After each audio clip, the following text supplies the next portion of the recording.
നീതിയുടെ പക്ഷത്ത് നിലകൊള്ളുക, നീതിക്ക് വേണ്ടി സാക്ഷികളാവുക. യാ അയ്യുഹല്ലദീന ആമനൂ കൂനൂ ഖവ്വാമീന ബിൽ ഖിസ്തി ശുഹദാഅ ലില്ലാഹി വലൗ അലാ അൻഫുസികും അബിൽ വാലിദൈനി വൽ അഖ്റബീൻ. നിങ്ങൾക്കെതിരാണെങ്കിൽ പോലും നിങ്ങൾ നീതിയുടെ കൂടെ നിൽക്കുക.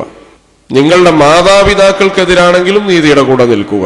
വൽ അഖ്റബീൻ, നിങ്ങൾ ഏറ്റവും അടുത്ത ബന്ധുക്കളാണ് അനീതിയുടെ ഭാഗത്തെങ്കിലും നീതിയുടെ കൂടെയാണ് നിങ്ങൾ നിൽക്കേണ്ടത് എന്ന് വിശുദ്ധ ഖുർആൻ തന്നെ പറഞ്ഞിട്ടുണ്ട്.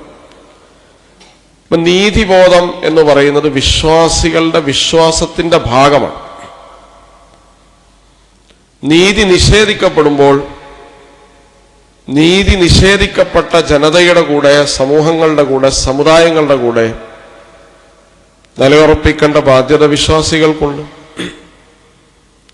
നബി സല്ലല്ലാഹു അലൈഹി വസല്ലം ഒരു പ്രശ്നത്തിൽ തീർപ്പ് കൽപ്പിച്ച സന്ദർഭം ഖുർആൻ തന്നെ പറയുന്നു. രണ്ട് ആളുകൾ തമ്മിലുള്ള പ്രശ്നം, ഒരു പടയങ്കി മോഷ്ടിച്ചു എന്നതാണ്. പടയങ്കി മോഷ്ടിച്ച ആള് പടയങ്കി ഒരു ജൂത സഹോദരനായ ആളുടെ വീട്ടിൽ കൊണ്ടുപോയി വെച്ചു. ഈ പടയങ്കി മാവിന്റെ ചാക്കിന് കൊളത്തിയിട്ട് ഈ മാവ് പടയങ്കി പോയടത്തൊക്കെ മാവിന്റെ അടയാളമുണ്ട്. ഇപ്പൊ സ്വാഭാവികമായിട്ടും പ്രതിയെ പിടിക്കാൻ വളരെ എളുപ്പമാണ്. ഇവിടെ എടുത്ത ആളെയല്ല പിടിച്ചത്, തെളിവ് നോക്കിയാണ് പിടിച്ചത്. അങ്ങനെ തെളിവുകളാണല്ലോ പ്രധാനം.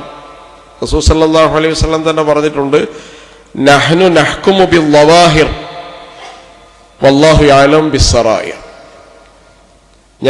ഞാനൊരു കാര്യം തീർപ്പ് കൽപ്പിക്കുന്നത് പുറമെയുള്ള കാര്യങ്ങൾ, ലവാഹിറായ കാര്യങ്ങൾ നോക്കിയിട്ടാണ്, തെളിവ് നോക്കിയിട്ടാണ്. പക്ഷേ അത് പൂർണ്ണമായി കൊള്ളണമെന്നില്ല. വല്ലാഹു യഅലമു ബിസ്സറായിർ, ഉള്ളിലുള്ളത് എന്താണ്, രഹസ്യമായത് എന്താണ് എന്നത് പടച്ചവന് മാത്രമേ അറിയൂ. അപ്പൊ ആ സംഭവത്തിൽ എല്ലാ തെളിവുകളും ഈ ജൂതനായ സഹോദരനെതിരാണ്. അപ്പൊ റസൂൽ സല്ലല്ലാഹു അലൈഹി വസല്ലം അദ്ദേഹത്തിനെതിരെ വിധിച്ചു, അദ്ദേഹമാണ് മോഷ്ടാവെന്ന് പ്രഖ്യാപിച്ചു. പക്ഷേ ആകാശം അതിൽ ഇടപെടുകയാണ്, അള്ളാഹു ഇടപെടുകയാണ്. സൂറത്തുൻ നിസായിലെ 105 മുതൽ 112 വരെയുള്ള ആയത്തുകൾ ആ സഹോദരന് നീതിക്ക് വേണ്ടി സംസാരിക്കുകയാണ്. നബി സല്ലല്ലാഹു അലൈഹി വസല്ലമയുടെ ഒരു വിധിയുമായി ബന്ധപ്പെട്ടൊരു അവലോകനമാണ് അവിടെ. പക്ഷെ നബി അത് ആളുകളെ പഠിപ്പിക്കുകയാണ്. നബിയെ നിരൂപണം ചെയ്ത ആയത്താണ്, പക്ഷെ ജനങ്ങളത് പഠിപ്പിക്കുകയാണ്. ലോകാവസാനം വരെ വിശുദ്ധ ഖുർആനിൽ ഈ വചനമുണ്ട്, വചനങ്ങളുണ്ട്.